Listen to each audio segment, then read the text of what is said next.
వీరనారి చాకల ఐలమ్మ జయంతి వేడుకలను రాష్ట్ర బీజేపీ కార్యాలయంలో నిర్వహించడం గౌరవంగా ఉందన్నారు ఎంపీ లక్ష్మణ్. ఐలమ్మ నిజాం నిరాంకుశ పాలనకు వ్యతిరేకంగా పోరాటం చేశారని తెలిపారు. చాకల ఐలమ్మ పోరాటంతో బడుగు బలహీన వర్గాల మహిళల్లో ఆత్మవిశ్వాసం పెరిగిందన్నారు.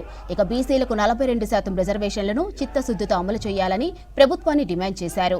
మోదీ ప్రభుత్వం పీఎం విశ్వకర్మ యోజన ప్రవేశపెట్టి దాదాపు 30 లక్షల బీసీ కుటుంబాలను ఆదుకున్నారని తెలిపారు లక్ష్మణ్.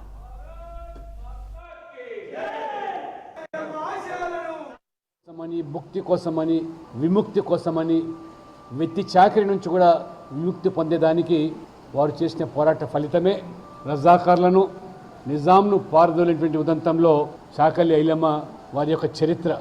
తెలంగాణ సాధన తర్వాత మరి ఈ రాష్ట్రంలో ఉన్నటువంటి బడుగు బలహీన వర్గాలు దళితులు వారి హక్కుల కోసం చేసే పోరాటాల ఫలితాల వల్ల ఇప్పుడు ఈ రాష్ట్రంలో ప్రభుత్వాలు దిగి వస్తూ ఉన్నాయి.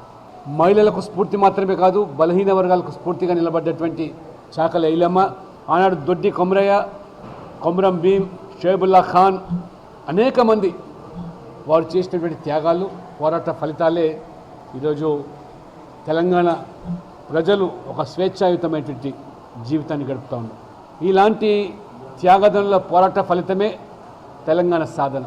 ఇవాళ నరేంద్ర మోడీ గారు ప్రధానమంత్రిగా బీసీల యొక్క హక్కులను కాపాడేదానికి జాతీయ కమిషన్కు, ఆ కోరలేని కమిషన్కు రాజ్యాంగ హోదా కల్పించడం, ఈ రకంగా మోదీ గారు బడుగు బలహీన వాళ్లకు బీసీలకు పెద్దన్నగా వ్యవహరిస్తూ చాకలి ఐలమ్మను స్ఫూర్తిగా తీసుకొని ఇవాళ నరేంద్ర మోడీ గారు చట్టసభల్లో కూడా 33% మహిళలకు రిజర్వేషన్ కల్పించిన విషయాన్ని ఈరోజు ఒకసారి గుర్తుంచుకోవాల్సిందిగా ఈ సందర్భంగా